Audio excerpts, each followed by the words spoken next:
Welcome to the deep dive. We always get a ton of great articles and notes from you guys. And today we're going to dig into all this stuff about the future of Bitcoin. Yeah, it's a pretty exciting space. Yeah. So one of the things that kind of jumped out at me was this whole thing about Bitcoin's resistance to change. Yeah. It's kind of like this tension, right? Like stability versus the need to evolve and adapt. It's a balancing act for sure.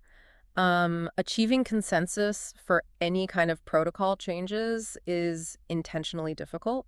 Oh, really? Yeah, so it's like, you don't want somebody just to kind of waltz in and change the rules of the game. Right. Yeah. So that really protects Bitcoin's core principles. But it also presents a challenge when you think about emerging threats like quantum computing. Quantum computing. See, now you're just throwing out these buzzwords to scare me. Well, I mean, it's a real concern, and it's something that we need to address before it becomes a crisis. Okay. Imagine a lock that quantum computers could pick in seconds. That's the kind of threat we're talking. So it's a real thing. Yeah. Okay. Yeah, so developing and implementing solutions like, quantum-resistant signatures. Right. That's a complex task, and it could take years to roll that out across the entire Bitcoin network. So Bitcoin's strength is also its potential vulnerability.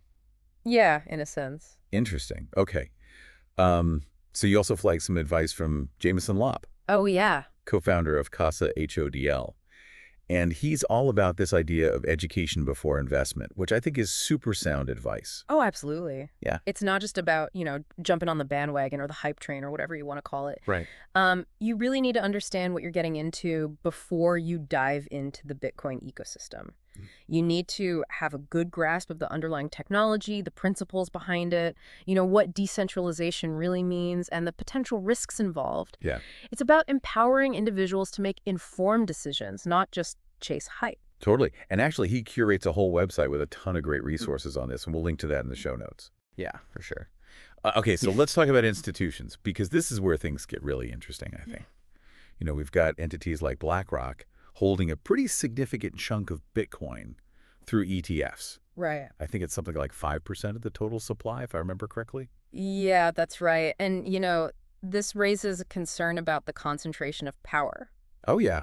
Because while institutional adoption might seem like a good thing on the surface... Like it's legitimizing the whole thing. Yeah, you would think so. But having just a handful of very large players control such a big chunk of Bitcoin could potentially influence decisions in ways that might contradict Bitcoin's decentralized nature.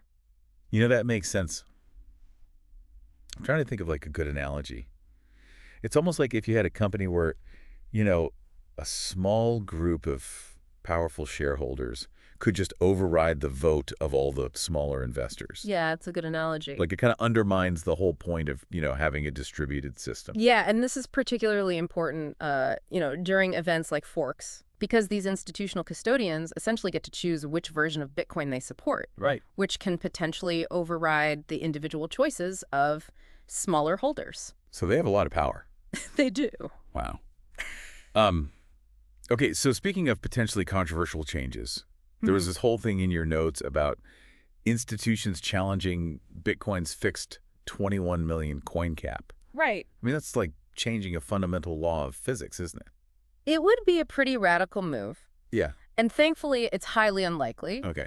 Altering that 21 million coin cap is pretty much impossible because of how Bitcoin is designed. Okay. And achieving consensus for a change that fundamental would be unbelievably difficult. Right. So this inherent scarcity is actually one of Bitcoin's core strengths. So this whole idea of Bitcoin is like digital gold, that's kind of baked into the system. Exactly. Okay. And that's in direct contrast to traditional fiat currencies, which are just printing money all the time. Right. So it's a very different approach. Yeah.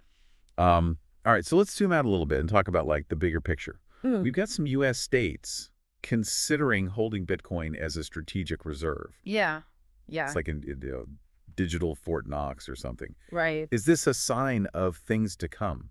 I think it's a fascinating trend that just shows Bitcoin's growing recognition as a tool for financial sovereignty. Okay. States, especially those that feel constrained by federal monetary policies, might be seeking alternative assets. Makes sense. That give them greater autonomy and control over their own financial destinies. So it's like they're hedging their bets a little bit. You could say that. Okay. And speaking of, real world examples, we can't talk about this without mentioning El Salvador. Right. It's been a few years now since they adopted Bitcoin as legal tender. It has. It was a pretty bold move. It was. So what are your observations on how that's actually playing out? From what we've seen, and Jason Lopp actually has some really good firsthand accounts of this. Oh, cool. El Salvador has actually experienced some positive changes since adopting Bitcoin. Really? Yeah, there's been improvement in infrastructure, a greater sense of safety, and many citizens feel very optimistic about the future. Huh.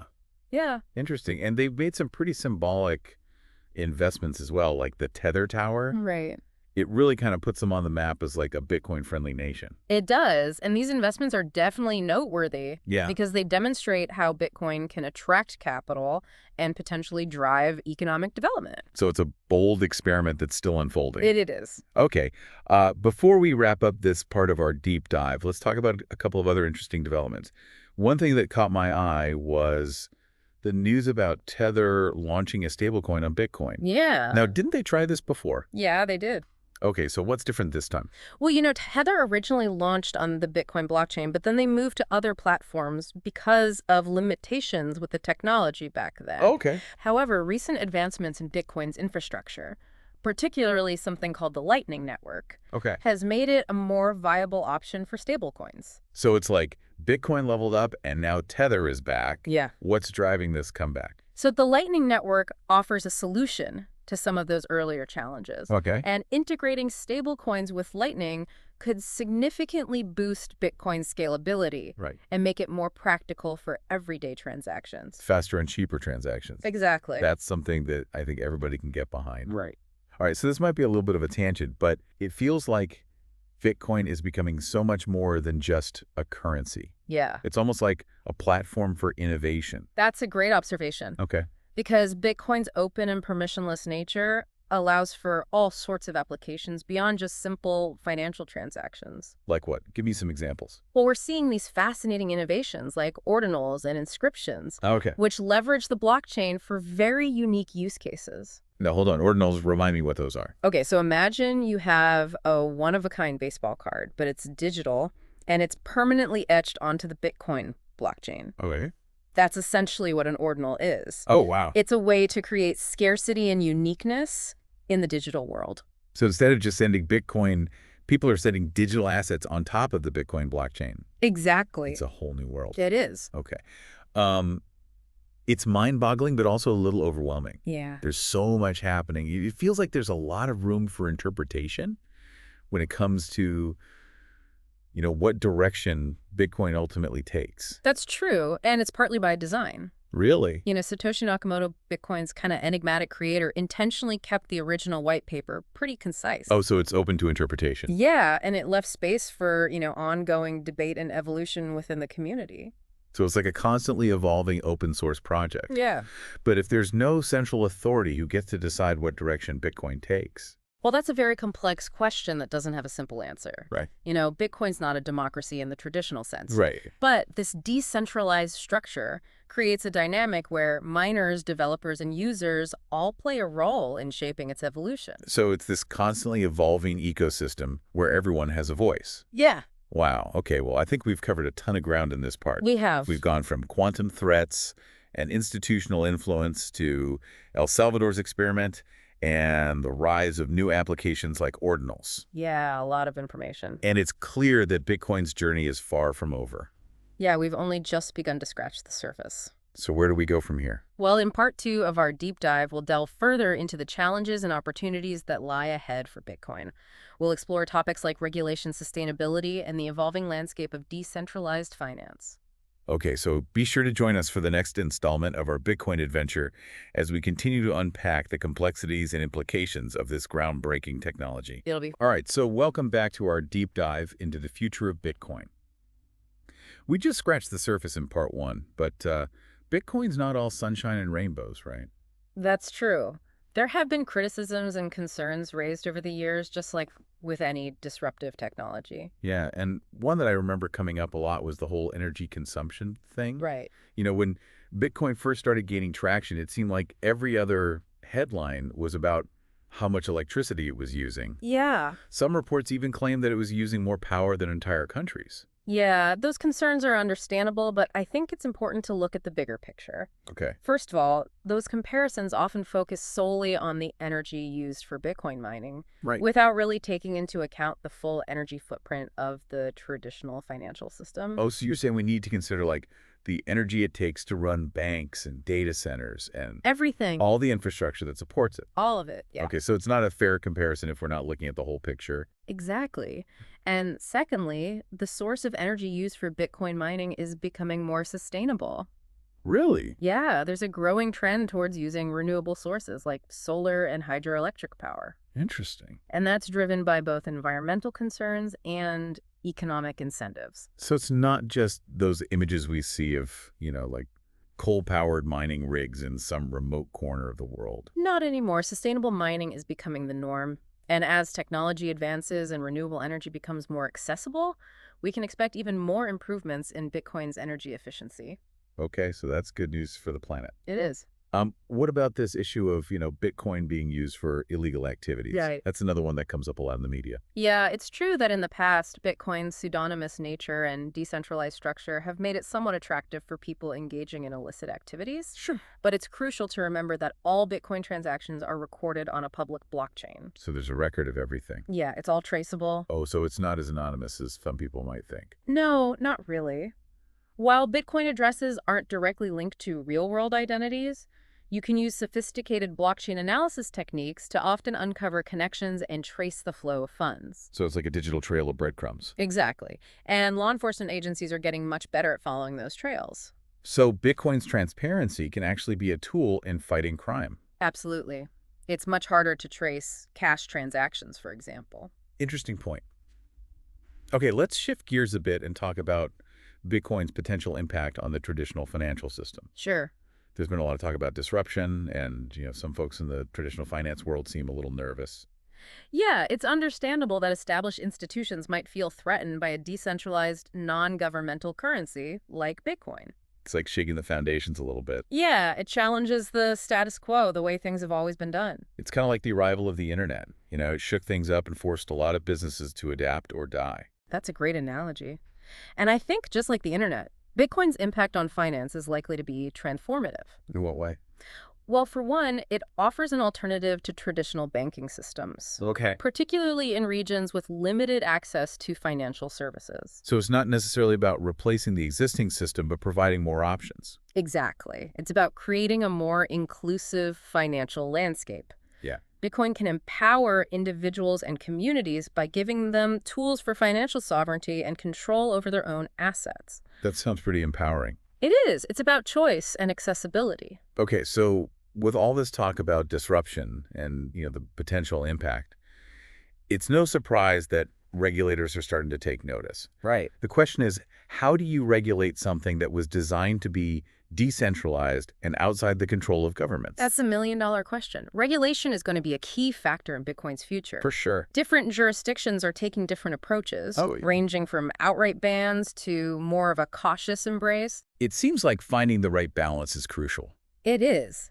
Too much regulation could stifle innovation, Right. but too little could create instability and opportunities for bad actors. It's a tough one. Yeah, it's a delicate dance, and we'll have to see how these regulatory efforts play out. So this is a space to watch closely because it could really make or break Bitcoin. Absolutely.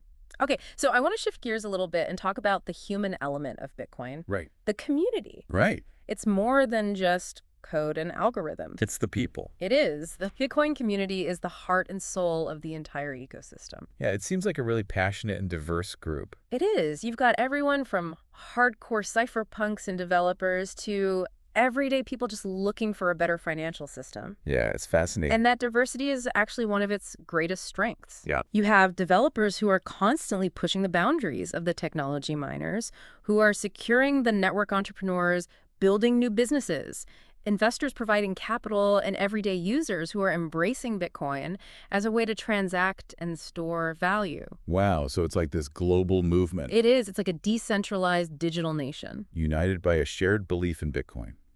Exactly. And that sense of community is a key differentiator for Bitcoin. Interesting. It sets it apart from other cryptocurrencies and gives it this incredible momentum. You know, it's funny because it seems like we humans are hardwired to connect with others We are. and build communities around shared values and goals. Absolutely. And it's often that intangible element that gets overlooked when we talk about technology. You're right. And it's this community that will ultimately determine Bitcoin's success or failure. So to wrap up this part of our deep dive, Mm. it seems like Bitcoin's future is intertwined with this whole web of factors. Yeah. We've got technology regulation, the environment, and this passionate community driving it all forward. It's a complex landscape. It is. So where do we go from here? Well, in part 3, we'll step into the realm of speculation. Okay. And we'll explore some potential scenarios for Bitcoin's future. All right, so buckle up, everyone, as we navigate the possibilities and the uncertainties that lie ahead in the final chapter of our Bitcoin deep dives. Okay, so we're back for the final part of our Bitcoin deep dive, and we've talked about a lot of stuff so far, like the tech, the challenges, the community, but now I want to look ahead. What's next for Bitcoin? What does the future hold? Well, predicting the future is always a tricky business, especially with something as dynamic and unpredictable as Bitcoin. Yeah, for sure. But we can look at current trends and make some educated guesses. Okay, so what are some of the most plausible scenarios in your mind? Well, one scenario that seems pretty likely is a continuation of what we're already seeing, gradual adoption, increasing integration into the global financial system, and more regulatory clarity. Okay. We've got major institutions like BlackRock dipping their toes into the Bitcoin waters, and countries like El Salvador taking the plunge and making it legal tender. So more mainstream acceptance, less of that Wild West kind of vibe. Exactly. Bitcoin could gain wider recognition as a legitimate store of value, a hedge against inflation, and maybe even a global reserve currency. So that's kind of like the optimistic scenario. Yeah, but of course, there are potential roadblocks and challenges that could throw things off course. Like what? Well, regulation is a big one. Right. Governments are still trying to figure out how to classify and regulate Bitcoin, and overly restrictive policies could really stifle innovation and hinder its growth. It's like finding that balance. Too much regulation could kill it, but too little could create chaos. Exactly. Another challenge is the emergence of competing cryptocurrencies and blockchain technologies. Oh, yeah.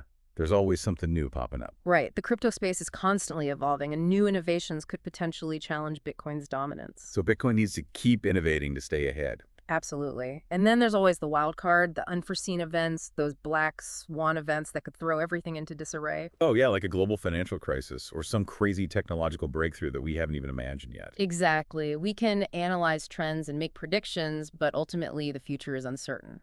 So true. Okay, so beyond those kind of broad scenarios, are there any specific developments or trends in the Bitcoin space that you find particularly intriguing? Well, one area that I'm really excited about is the convergence of Bitcoin and artificial intelligence. Oh, wow. AI and Bitcoin. That's an interesting combo. Yeah, as AI technologies continue to advance, I think they could be used to enhance Bitcoin's security, optimize mining operations, and even create entirely new applications and use cases. AI-powered Bitcoin miners. That sounds pretty futuristic. It does, but the potential is definitely there. Another fascinating trend is the rise of decentralized finance, or DeFi. DeFi, yeah, we've heard that term thrown around a lot. Right, and I think Bitcoin, with its secure and transparent blockchain, could serve as a foundational layer for a whole new generation of financial services. So it's like rebuilding the financial system from the ground up. Exactly, and then of course there's the ongoing exploration of Bitcoin's potential beyond finance. Oh, yeah, like what? Well, people are experimenting with using the blockchain for things like digital identity, supply chain management, secure voting systems, and so much more. Wow, so it's not just about money anymore. Not at all. The possibilities are truly limitless. It really does feel like the early days of the internet, back when no one could have predicted how much it would transform our lives. Yeah, it's a similar kind of energy and excitement. Okay, so as we wrap up the deep dive into the future of Bitcoin, what's the one key takeaway you want our listeners to walk away with? I think the most important thing is to embrace the uncertainty. Uncertainty. Yeah, the future of Bitcoin is not set in stone. Oh, I see. It's going to be shaped by the collective actions and decisions of countless individuals, communities, and organizations around the world. So we're all part of this grand experiment. We are. We're writing the story of Bitcoin as we go along. And that's what makes it so exciting, right? Exactly. Bitcoin is more than just a technology. It's a movement, a global conversation about the nature of money, power, and the future of our digital world. So to our listener out there, as you think about all this, remember, the future of Bitcoin is not something to be predicted. It's something to be created. Join the conversation, explore the possibilities, and contribute your own unique perspective to this unfolding narrative. Great advice. All right, that's it for our Bitcoin deep dive. Hmm. Thanks for joining us. It's been an amazing journey, and we can't wait to see what the future holds for this revolutionary technology.